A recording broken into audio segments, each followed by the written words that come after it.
តៃតគ្រូបង្វឹករបស់ក្រុមជម្រើសជាតិអង់គ្លេសលោក Gareth Southgate បាទតាំងតែពីលោកចាក់ចេញពីក្រុមជម្រើសជាតិអង់គ្លេសចាញ់អេស្ប៉ាញ 2-1 នៅវគ្គផ្ដាច់ព្រាត់ពានរង្វាន់ទ្វីបអឺរ៉ុបឆ្នាំ 2024 មកនោះ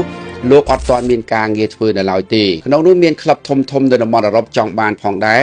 ដើម្បីនាំលោកបាទគឺទៅដឹកនាំនៅទីនោះរហូតមកដល់ពេលនេះបាទគឺសារព័ត៌មានបាទគឺបានចុះផ្សាយថាលោកអាចនឹងក្លាយជាគ្រូបង្វឹកថ្មីរបស់ក្រុមជម្រើសជាតិនៃប្រទេសប៉ូឡូញ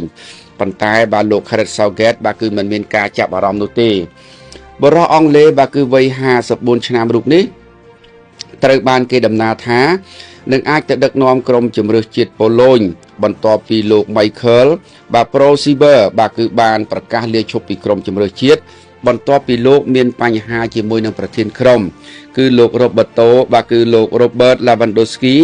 បាទបានន័យថាដកបាទគឺទៅជាប្រធានក្រុមនោះទៅប្រគល់បាទគឺជូនទៅដល់បាទគឺកីឡាករបាទគឺម្នាក់ទៀតបាទគឺដើម្បីធ្វើជាប្រធានក្រុមបាទធ្វើឲ្យក្រុមបាទទទួលសម្ពាធបាទត្រូវលាលែងពេញតំណែងតែម្ដងដូច្នេះតំណែងក្រុមជម្រើសជាតិប្រទេសប៉ូឡូញមិនទាន់មានបាទគឺអ្នកណាទៅដឹកនាំទេហើយលោកមានសមត្ថភាពគ្រប់គ្រាន់ក្នុងការដឹកនាំក្រុមជម្រើសជាតិប៉ុន្តែលោក Gareth Southgate បានបញ្ជាក់ថា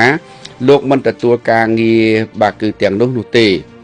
បាទសម្រាប់ក្រុមជម្រើសជាតិប៉ូឡូញបាទគឺមុននឹងលោក Michael មកដឹកនាំគាត់ជំនួសតំណែងលោក Fernando Santos ដែល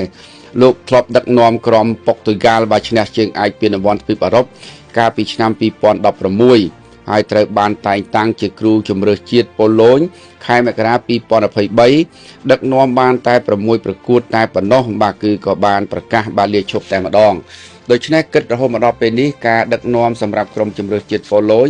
បាទគឺមិនទាន់មានគ្រូណាបាទគឺមកដឹកនាំនៅឡើយទេហើយលោក Gareth Southgate ក៏ជាបេក្ខជនមួយថានឹងមានសមត្ថភាពគ្រប់គ្រាន់ប៉ុន្តែលោកបានបដិសេធទៅហើយ